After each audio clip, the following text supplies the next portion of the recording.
आज चरित्रहीनता का बोलबाला है। चरित्रहीनता बढ़ती चली जा रही है। अगर चरित्रहीन हो गया तो फिर क्या रह गया? चरित्रहीनता नहीं होनी चाहिए किसी में भी। साधु में क्या, किसी में भी चरित्रहीनता नहीं होनी चाहिए। अगर चरित्रहीन हो तो पुरुष ही नहीं हो तो भ्रष्ट आदमी है। तो ये चीजें अपने व्यवहार में बहुत बचने की, क्योंकि व्यवहार में हमें सबसे मिलना होता है। अब जैसे सत्संग में है, ऐसे कोई किसी साधु की निंदा करने लगते तो हम फिर उसको डांटते हैं। सत्संग सुनो, सत्संग सुन के निकलो, दूर जाओ, अपने साधन में तुम लगो, साधु को भजन करने दो। वहां जाकर तुम्हें पैर पकड़ने की जरूरत क्या है? वहां जाके तुम्हें एकांत में मिलने की जरूरत क्या है? वहां जाकर उसे भ्रष्ट करने की जरूरत क्या है? तुम सत्संग सुनो और दूरी बनाओ और तुम अपने घर में भजन करो, अपनी कुटिया में भजन करो। जब सत्संग सुनने गए तो केवल सत्संग सुनो, साधु से मतलब नहीं रखना, साधु की वाणी से मतलब रखो, उसकी आज्ञा का पालन करो, कल्याण हो जाएगा। तो अपने को बहुत बच के चलना है। कलयुग है, हर चीज माया परोसेगी, पर अपने को बहुत सावधानी पूर्वक चलना है, तो ही बच सकते, नहीं तो बहुत कठिन है। बहुत गुरुजनों के शासन में रहे, साधु मंडली में रहे, और अगर कहीं एकांतिक ऐसी सेवा हो तो अपने को बचा के रखे। ये हमारा दुर्भाग्य होगा कि अगर हम ऐसे कदम रख देते, बिल्कुल नहीं। और 1 मिनट में गेम बदल जाएगा, 1 मिनट में आप फंस जाएंगे, 1 मिनट में गेम बदल जाता है। इसलिए बहुत जीवन भर इस बात से बिल्कुल ऐसे जीवन भर सतर्क। जैसे मृत्यु को देखने पर आदमी भयभीत होता है ना, ऐसे साधु को साक्षात मृत्यु मूर्तिमान समझना चाहिए स्त्री संभोग के समय में। नहीं, बिल्कुल नहीं। साधु हर बात खूब मौज से खाओ पियो मस्त घूमो, बस कंचन की याचना मत करो, कामनी का संग मत होने दो, कीर्ति को स्वीकार मत करो, भगवत प्राप्त घूम रहे हो, जीवित भगवत प्राप्त हो, जीवन मुक्त हो। और यही 3 बातें हैं, इन्हीं से बच जाना है। मनीष श्रीवास्तव जी, अमेरिका से। राधे राधे महाराज जी। महाराज जी, आपके चरणों में कोटि कोटि प्रणाम। महाराज जी, मैं पिछले 22 वर्षों से अमेरिका में रह रहा हूँ और मूल रूप से वाराणसी का हूँ। मैंने भौतिक रूप में अपने जीवन काल में लगभग सब कुछ हासिल कर लिया, एक अच्छा कैरियर, पैसा, स्थिरता, समाज में सम्मान, फिर भी एक खालीपन सा है। महाराज जी, मैं स्पष्टता जानना चाहता हूँ कि मेरे वर्तमान भागवतिक स्थिति को देखते हुए, जैसे कि मैं अभी हूँ, क्या मुझे भी भगवत प्राप्ति हो सकती है? क्योंकि मैंने मन ही मन ये निष्कर्ष निकाल लिया है कि इस जीवन में मेरे लिए भगवत प्राप्ति संभव नहीं है। मेरा स्वभाव ऐसा है कि चीजों को अच्छी तरह से समझता हूँ, पहले तो ये धारणा हटाओ, नहीं कभी नहीं होगी भगवत प्राप्ति। पहले धारणा हटाओ कि मुझे भगवत प्राप्ति नहीं हो सकती, ऐसा कभी नहीं सोचते। हमें ये सोचना मैं भगवत प्राप्ति के योग्य नहीं हूँ, लेकिन भगवान की कृपा से मुझे भी भगवत प्राप्ति हो जाए। अगर मैं पतित हूँ तो भगवान का नाम पतित पावन है, मैं दीन हूँ तो भगवान दीनानाथ है, मैं कितना भी नीच हूँ तो सर्वश्रेष्ठ है, मैं अनाथ हूँ तो नाथों के स्वामी है। हमारा भगवान का संबंध है। मैं भगवान के योग्य नहीं हूँ, लेकिन भगवान को प्राप्त कर सकता हूँ, क्योंकि भगवान का अंश हूँ। ममैवांशो जीवलोके जीव भूता सनातना।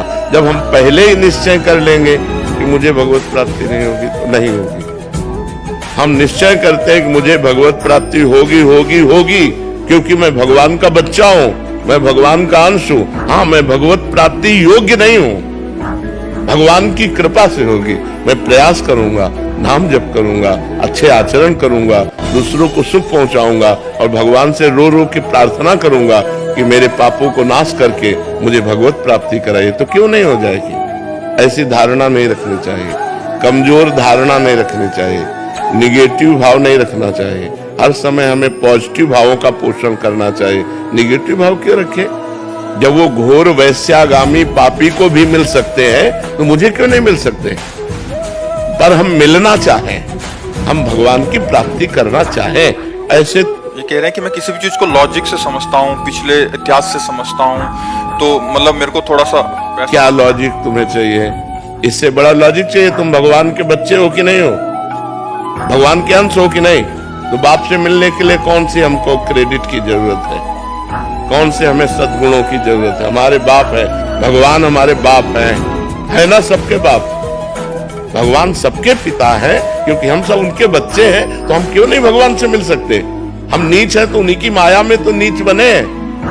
अगर हम गिरे हुए व्यक्ति हैं, बहुत दूषित हैं, तो उन्हीं की माया से, अपने बाप की माया से तो गिरे हुए हैं। हम क्यों नहीं मिल सकते? हमारा दावा है। हमारे प्रभु, जैसे प्रभु गीता में कहते हैं ममैवांशो, तू मेरा अंश है, ऐसे हम ठसक से कहते हैं कि भगवान मेरे हैं। क्यों नहीं मिलेंगे? लॉजिक हमारा बनता है कि नहीं बनता? क्यों? ये लॉजिक से अलग है। महाराज मुझे लगता है कि इस जन्म में नहीं हो पाएगा, हमको 1000 जन्म लेना पड़ेगा, तो क्या तो 1000 जन्म ही लेना पड़ेगा तुम्हें हम पक्का कह रहे हैं, 1000 जन्म लेना पड़ेगा। हम इसी जन्म में प्राप्त करेंगे। भगवान के लिए ऐसा क्यों नहीं सोचता? मनुष्य जन्म 1000 जन्म ही मुझे मिलेंगे, बार बार गारंटी है? विचार करके देखो, बहुत दुर्लभ है मनुष्य शरीर, एक बार मिला है, अब अगली बार हम सुअर कुत्ता बनेंगे, क्या बनेंगे, क्या भरोसा उसमें हम भजन कर लेंगे? अरे हम इसी जन्म में भगवत प्राप्ति करेंगे। जैसे तुमने प्रयास किया विदेश में रहकर सफलताएं प्राप्त की, ऐसे ही ये सफलता के लिए सोचो, मैं हर समय राम राम जपूंगा, कृष्ण कृष्ण जपूंगा, राधा राधा जपूंगा और मेरी श्वास छूट गई तो मुझे भगवत प्राप्ति हो जाएगी। निराश क्यों होते हो? निराश नहीं होना, उदास नहीं होना, हताश नहीं होना। भगवान हमारे कोई गैर थोड़ी है। भगवान हमारे, हमको क्यों नहीं मिलेंगे?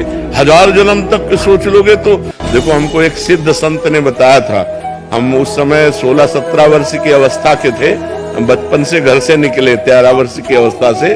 उनका नाम सिद्ध बाल योगी था।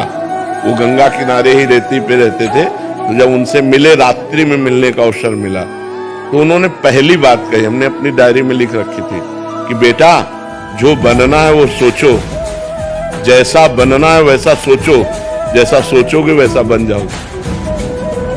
बस हम संतों की बात पकड़े थे, बड़े बड़े महापुरुषों की बातों को डायरी में अपने लिख लेते, तो बार बार रोज पाठ की तरह, जैसा बनना है वैसा सोचो, जैसा सोचोगे वैसा बन जाओगे।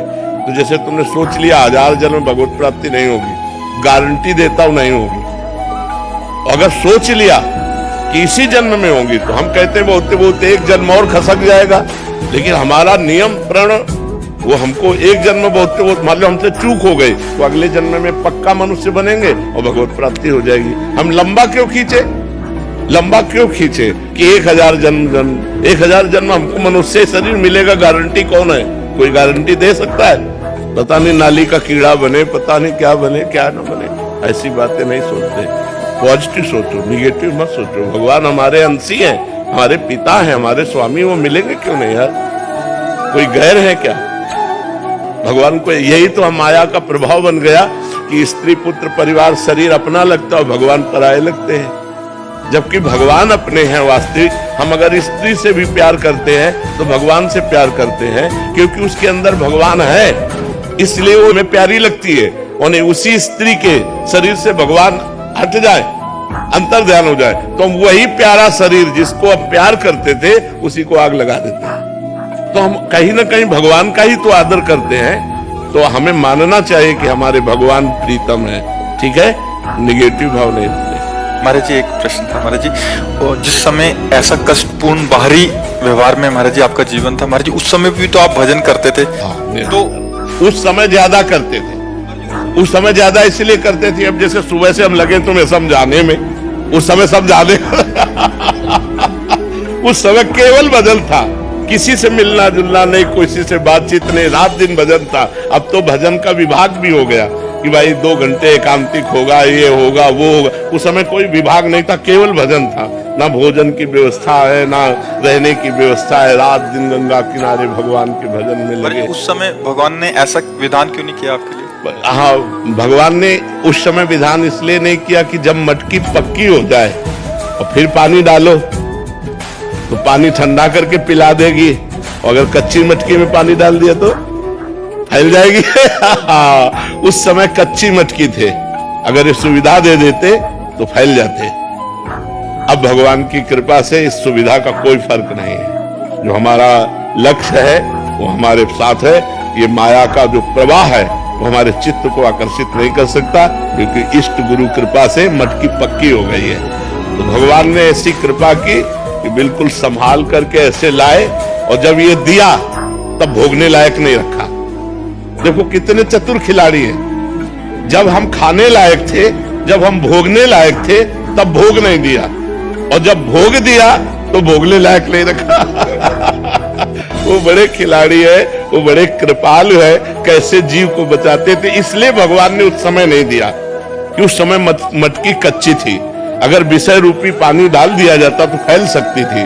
आज मटकी पक्की कर दी और फिर उसमें भर दिया, तो अब वो ठंडा जल दूसरों को सुख प्रदान कर रहा है। मटकी स्वयं सुरक्षित है और दूसरों की प्यास बुझा रही है, इसलिए ऐसा भगवान ने किया। महाराज जी आपको लगता नहीं कि अब ठीक होते, स्वस्थ होते तो हम अच्छे से? नहीं, इन इच्छाओं का सबका नाश हो जाता है। भजन का यही फल होता है, जब आनंद मिलता है भगवदानंद, तो ये सब गंदी बातें, सब संसार के सुख, ये सब अच्छे नहीं लगते, अपने आप अच्छे नहीं लगते।